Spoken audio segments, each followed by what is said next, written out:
नमस्कार। DD news के इस सांकेतिक भाषा के खास बुलेटिन में आप सभी का स्वागत है। मैं हूं आपके साथ आरेंद्र। मेरे साथ मौजूद है मेरी सहयोगी दीपाली भूषण। शुरुआत हेडलाइंस के साथ।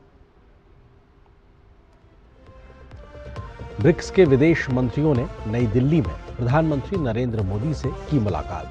वहीं विदेश मंत्री डॉक्टर एस जयशंकर ने ब्रिक्स देशों से आतंकवाद के खिलाफ एकजुट होने का किया आह्वान।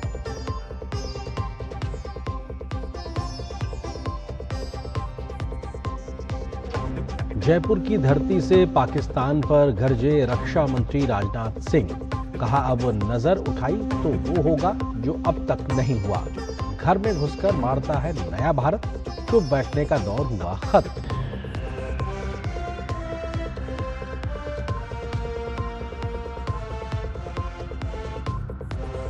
चुनाव आयोग ने की एसआईआर के तीसरे चरण की घोषणा। 16 राज्यों और 3 केंद्र शासित प्रदेशों में होगा एसआईआर। 3.94 लाख बीएलओज करेंगे 36.73 करोड़ मतदाताओं से सीधा संपर्क। पारदर्शी और निष्पक्ष मतदाता सूची पर जोर।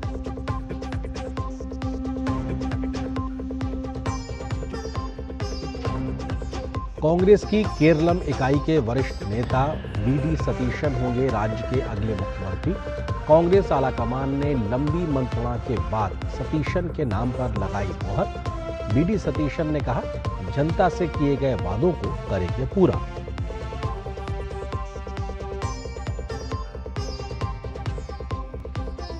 एलपीजी को लेकर राहत की खबर। होर्मुज स्ट्रेट पार कर भारत आ रहे 2 बड़े एलपीजी जहाज।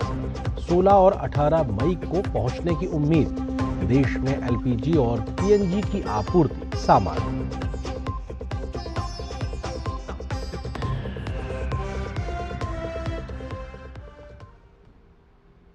भारत की 2026 ब्रिक्स अध्यक्षता के तहत नई दिल्ली के भारत मंडपम में ब्रिक्स विदेश मंत्रियों की अहम बैठक आयोजित की गई।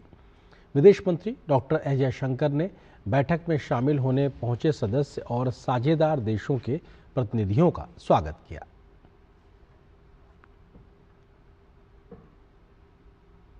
विदेश मंत्री डॉक्टर एस जयशंकर ने अन्य ब्रिक्स विदेश मंत्रियों के साथ ग्रुप फोटो भी ली।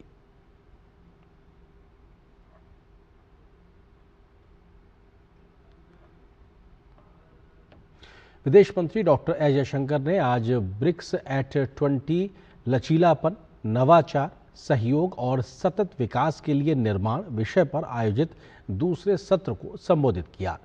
इस दौरान उन्होंने कहा कि प्रधानमंत्री नरेंद्र मोदी के विजन के तहत भारत ब्रिक्स को सहयोग, स्थिरता, लचीलापन और नवाचार का मजबूत मंच मानता है। जयशंकर ने कहा कि भारत की 4 प्रमुख प्राथमिकताएं लचीलापन, नवाचार, सहयोग और स्थिरता है। India's own approach is guided by a desire to make BRICS more people-centric.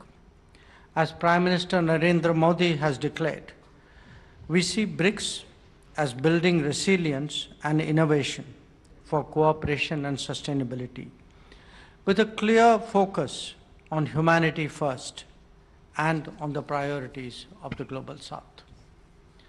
In this spirit, our 4 priorities, resilience, innovation, cooperation and sustainability, each provide a practical framework for engagement, including with partner countries. विदेश मंत्री doctor S Jaishankar ने कहा कि BRICS का 2 दशकों से अधिक का सफर कई अहम उपलब्धियों और बदलावों का गवाह रहा है। उन्होंने कहा कि ब्रिक्स देशों में वैश्विक स्तर पर विश्वसनीय विकल्प खड़े करने की क्षमता है।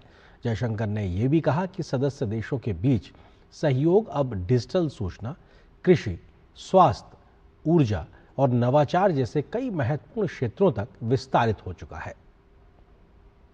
The journey of BRICS over 2 decades has been eventful. Institutions such as the New Development Bank and the Contingent Reserve Arrangement demonstrate our ability to create credible alternatives. Our cooperation spans diverse areas from digital information and agriculture to health, energy and innovation.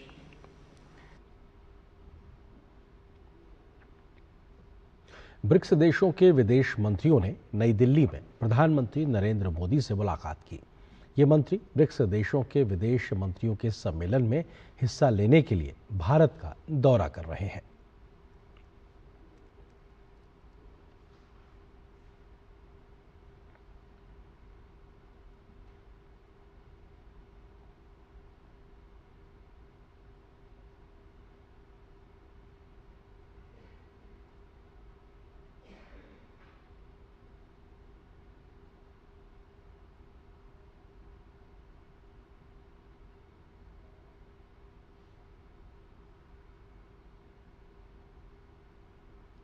रक्षा मंत्री राजनाथ सिंह ने पाकिस्तान को एक बार फिर से चेतावनी दी है। आतंकवाद को लेकर उन्होंने कहा कि पीएम मोदी ने दुनिया को साफ संदेश दे दिया है कि भारत आतंकवाद को किसी भी सूरत में बर्दाश्त नहीं करेगा। उन्होंने कहा कि भारतीय सेनाओं के ऑपरेशन सिंदूर ने नया इतिहास बनाया है। रक्षा मंत्री नागौर के मेड़ता कस्बे में राजपूत शासक राव दूदा की प्रतिमा का अनावरण करने के बाद जनसभा को संबोधित कर रहे थे। रक्षा मंत्री राजनाथ सिंह ने कहा कि भारत की शुरू से ही नीति रही है कि वो किसी को छेड़ता नहीं, लेकिन उसे अगर कोई छेड़ता है तो भारतीय सेना छोड़ती भी नहीं। उन्होंने कहा कि प्रधानमंत्री के नेतृत्व में पिछले 10 वर्षों में भारत ने अपनी सुरक्षा नीति में ऐतिहासिक बदलाव किए हैं। जाति, पंथ और मजहब के नाम पर हम समाज को नहीं बांटना चाहते, लेकिन पाकिस्तान के आतंकवादी आकर धर्म पूछकर उनको गोलियों से भून रहे हैं। पूरा देश इस घटना से आक्रोशित था मेरे दोस्तों। ऑपरेशन सिंदूर ने तो जैसे ऐसा लगता है जैसे इतिहास ही बदल दिया। बहनों भाइयों, एक नया इतिहास बनाया है ऑपरेशन सिंदूर ने। पाकिस्तान ने फिर से भारत के ऊपर नजर उठाकर जरूरत करने की कोशिश की, तो जो अब तक नहीं हुआ है वह हो कर रहेगा। हम किसी को छेड़ते नहीं हैं, लेकिन हमको यदि कोई छेड़ता है तो फिर हम छोड़ते भी नहीं हैं। चुनाव आयोग ने देश भर में मतदाता सूचियों के विशेष गहन पुनरीक्षण यानी SIR के तीसरे चरण का ऐलान कर दिया है। आयोग के मुताबिक तीसरे चरण में 16 राज्यों और 3 केंद्र शासित प्रदेशों में मतदाता सूची का पुनरीक्षण किया जाएगा। इसके साथ ही हिमाचल प्रदेश, जम्मू कश्मीर और लद्दाख को छोड़कर देश के लगभग सभी हिस्सों में यह प्रक्रिया लागू हो जाएगी। आयोग के मुताबिक हिमाचल प्रदेश, जम्मू कश्मीर और लद्दाख में जनगणना के दूसरे चरण और मौसम संबंधी चुनौतियों को ध्यान में रखते हुए पुनरीक्षण कार्यक्रम बाद में जारी किया जाएगा। SIR के तहत बूथ लेवल ऑफिसर यानी BLO घर घर जाकर मतदाताओं का सत्यापन करेंगे। इस दौरान नए वोटर जोड़ने, मृत या घर छोड़ चुके मतदाताओं के नाम हटाने और जानकारी अपडेट करने का काम किया जाएगा। तीसरे चरण में 3.94 लाख BLO और 3.42 लाख BLA करीब 36.73 करोड़ मतदाताओं तक पहुंचेंगे।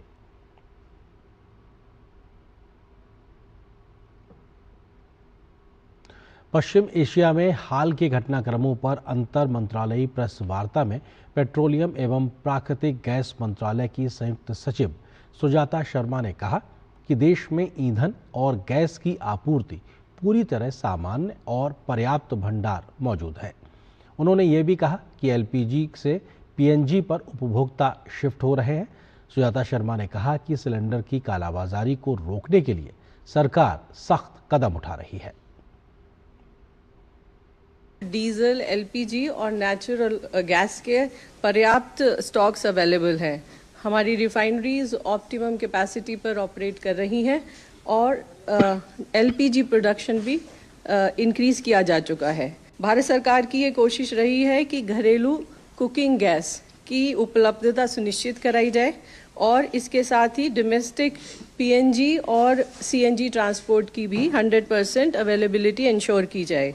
मार्च के महीने से लेकर अब तक लगभग 7 लाख से अधिक PNG कनेक्शंस को गैसीफाई किया गया है। इसके अलावा 2,72,000 से अधिक कनेक्शंस के लिए एडिशनल इंफ्रास्ट्रक्चर भी क्रिएट किया गया है। सुजाता शर्मा ने कहा कि देश में खुदरा कीमतें पूरी तरह स्थिर हैं और अब तक इनमें कोई बढ़ोतरी नहीं की गई है। उन्होंने बताया कि रिफाइनरी से आपूर्ति लगातार जारी है और 1 मई से अब तक लगभग 6,791 इकाई की आपूर्ति की जा चुकी है। हमारे रिटेल आउटलेट, जैसा मैं आपको पहले बता चुकी हूँ, नॉर्मल ऑपरेट कर रहे हैं और रिटेल प्राइस पेट्रोल और डीजल का स्टेबल है और कोई उसमें बढ़ोतरी अभी तक नहीं की गई है।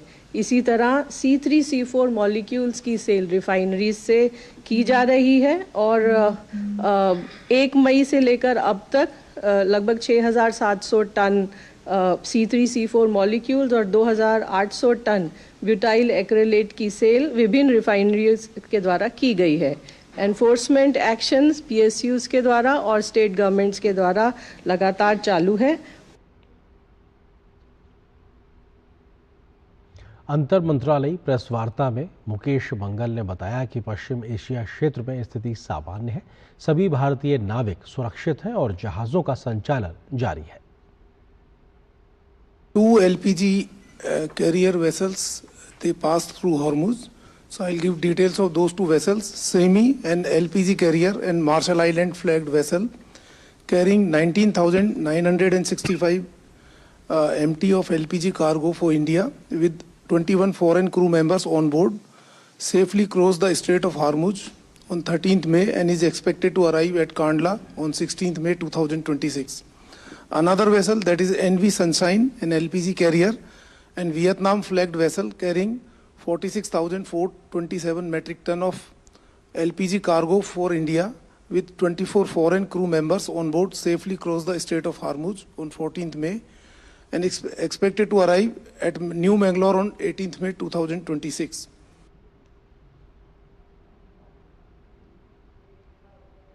केंद्रीय सड़क परिवहन एवं राजमार्ग मंत्री नितिन गडकरी ने संत ज्ञानेश्वर महाराज पालकी मार्ग NH 965 का निरीक्षण किया।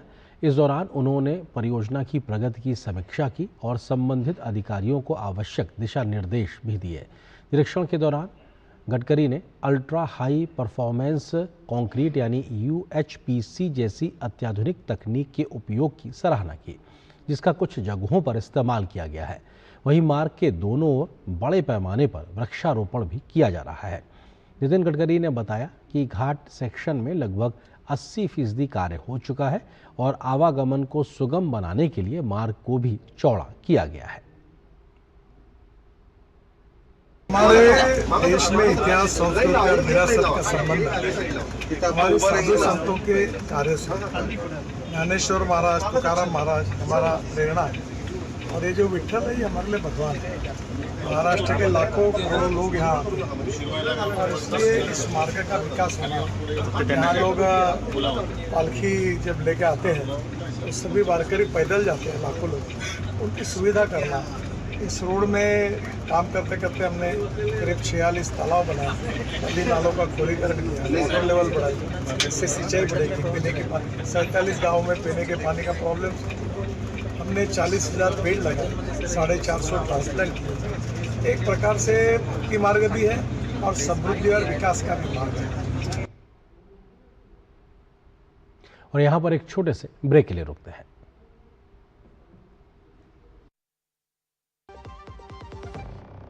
जब धरती चीर कर निकलता है लोहे का पत्थर और मिलता है मोंगिया के जोश से, फिर तपता है, पिघलता है और बनता है फौलाद। अब होता है सरिया सारी खूबियों के साथ। मोंगिया स्टील, मजबूत देश का मजबूत सरिया। हाँ, लिख लीजिए 45624592357242।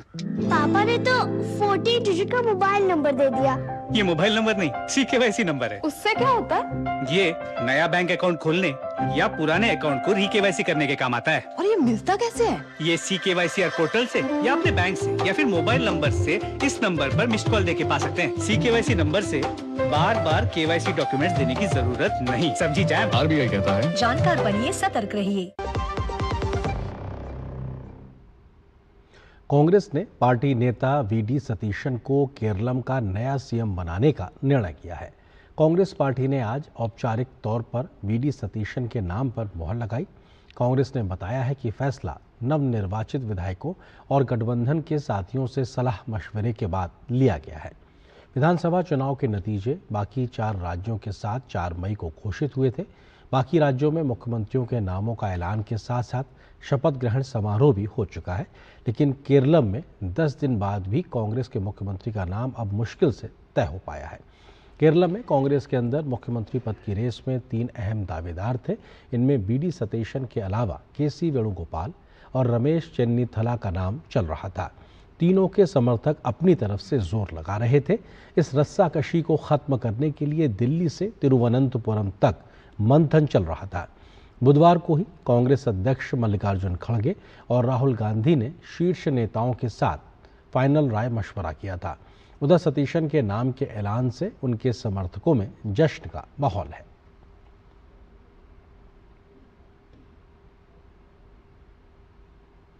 कर्नाटक सरकार के हिजाब पर लिए फैसले पर हंगामा हो गया है। स्कूल कॉलेजों में हिजाब पर प्रतिबंध वापस लेने के कर्नाटक सरकार के फैसले ने हिंदू संगठन श्री राम सेना को आक्रोशित कर दिया है। श्री राम सेना ने स्कूल कॉलेजों में हिजाब पर प्रतिबंध वापस लेने की निंदा की है। साथ ही श्री राम सेना ने हुबली शहर के संगोली रायन्ना सर्कल के सीएम, डिप्टी सीएम और शिक्षा मंत्री के चित्रों को आग लगाकर अपना विरोध जताया। बाद में श्री राम सेना के राष्ट्रीय अध्यक्ष प्रमोद मुतालिक ने प्रेस से कहा कि अगर स्कूल कॉलेजों में हिजाब पहना जाएगा तो हम हिंदू छात्र छात्राओं से केसरी शॉल पहनकर आने की अपील करेंगे। साथ ही स्कूल कॉलेजों में हिजाब के खिलाफ कानूनी लड़ाई लड़ने का भी उन्होंने ऐलान किया।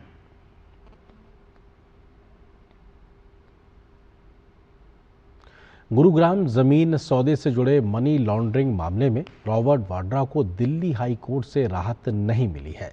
हाई कोर्ट ने निचली अदालत की ओर से जारी समन पर रोक लगाने से इनकार कर दिया, जिसके चलते वाड्रा को 16 मई को राउज एवेन्यू कोर्ट में पेश होना अनिवार्य होगा। दरअसल निचली अदालत ने प्रवर्तन निदेशालय की चार्जशीट पर संज्ञान लेते हुए रॉबर्ट वाड्रा समेत अन्य आरोपियों को समन जारी किया था और 16 मई को पेश होने के निर्देश दिए थे। ईडी ने इस मामले में जुलाई 2025 में चार्जशीट दाखिल की थी। मध्य प्रदेश के देवास जिले के टोंक कला क्षेत्र में आज दहला देने वाली दुर्घटना हुई है। यहाँ एक पटाखा फैक्ट्री में विस्फोट से 2 मजदूरों की मौत हो गई, जबकि 12 से अधिक लोग घायल हो गए। इलाज के लिए घायलों को जिला अस्पताल में भर्ती कराया गया है, जिनमें से कुछ को इंदौर रेफर किया गया है। मुख्यमंत्री मोहन यादव ने हादसे पर दुख जताते हुए जांच के आदेश दिए हैं। साथ ही मृतकों के परिजनों को 4-4 लाख की आर्थिक सहायता और घायलों को इलाज कराने के आदेश दिए गए हैं।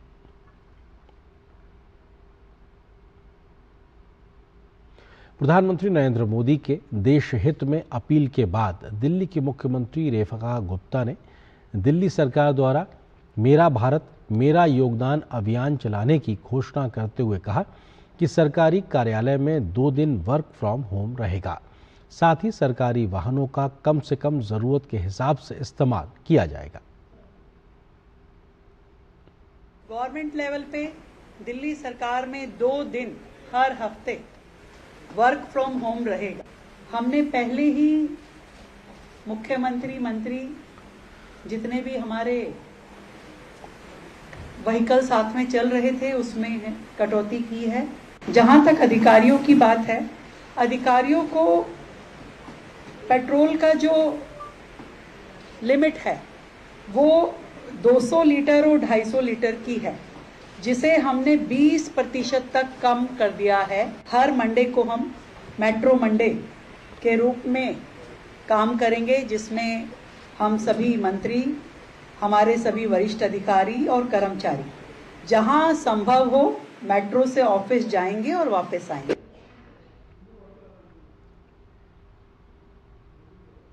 उत्तर प्रदेश के कई हिस्सों में पिछले 24 घंटों के दौरान आई भीषण आंधी, मूसलाधार बारिश और आकाशीय बिजली ने भारी तबाही मचाई है। राज्य के विभिन्न जिलों में प्रकृति के इस तांडव में अब तक कुल 104 लोगों की मौत हो चुकी है, जबकि 52 से अधिक लोग गंभीर रूप से घायल हैं। अचानक आए इस मौसम के बदलाव ने जनजीवन को पूरी तरीके से अस्त व्यस्त कर दिया। प्रदेश में सबसे भयानक स्थिति प्रयागराज में देखने को मिली, जहां अलग अलग घटनाओं में 17 लोगों की जान चली गई। यहाँ न केवल इंसानी जानों का नुकसान हुआ बल्कि 20 मवेशियों की भी मौत हुई और 16 मकान ढह गए। वहीं भदोही जिले में भी कुदरत ने कहर बरपाया, जहां 16 लोगों की मौत दर्ज की गई है। आपदा का असर प्रदेश के कई अन्य हिस्सों में भी व्यापक रहा। मिर्जापुर में 10 लोगों की मौत हो गई, वहीं बदायूं में 5 लोगों की जान चली गई। इसके अलावा बरेली में भी 4 लोगों की मौत हुई है। इसके साथ ही प्रदेश के अन्य जिलों में भी मौतों और घायलों की खबरें लगातार सामने आ रही हैं। आधिकारिक आंकड़ों के अनुसार पूरे राज्य में अब तक 130 पशु हानि हुई है और 98 मकान क्षतिग्रस्त हुए हैं। प्रशासन के अनुसार अधिकांश मौतें आकाशीय बिजली गिरने, जर्जर दीवारें ढहने और तेज आंधी के कारण भारी पेड़ों के गिरने से हुई हैं। कई स्थानों पर बिजली के खंभे उखड़ने से आपूर्ति पूरी तरह ठप हो गई और सड़कों पर पेड़ गिरने से यातायात बाधित हुआ। मुख्यमंत्री कार्यालय ने इस भीषण आपदा पर गहरा शोक व्यक्त किया है। संबंधित जिलाधिकारियों को प्रभावित परिवारों को तत्काल आर्थिक सहायता प्रदान करने और घायलों के समुचित इलाज के निर्देश दिए हैं। राहत और बचाव दल प्रभावित क्षेत्रों में मलबे को हटाने और बिजली व्यवस्था बहाल करने में जुटे हैं।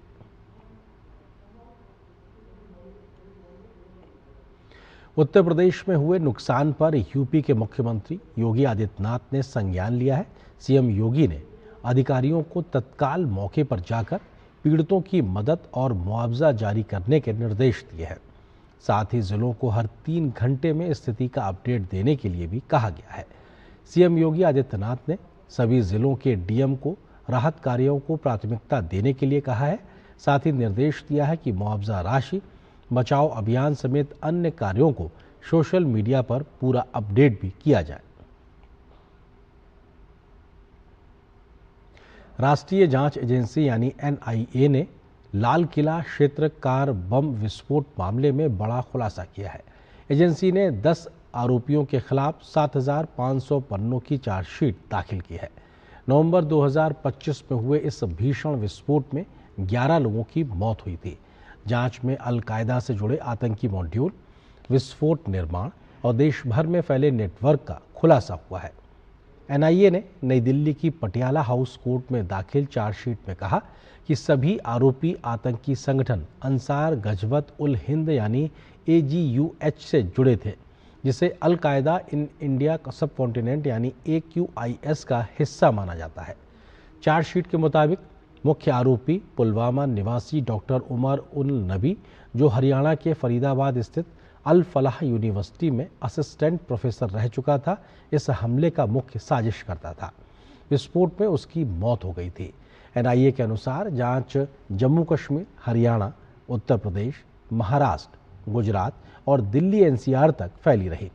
चार्जशीट में 588 गवाहों के बयान, 395 से अधिक दस्तावेज और 200 से ज़्यादा जब्त सामग्री को सबूत के तौर पर शामिल किया गया।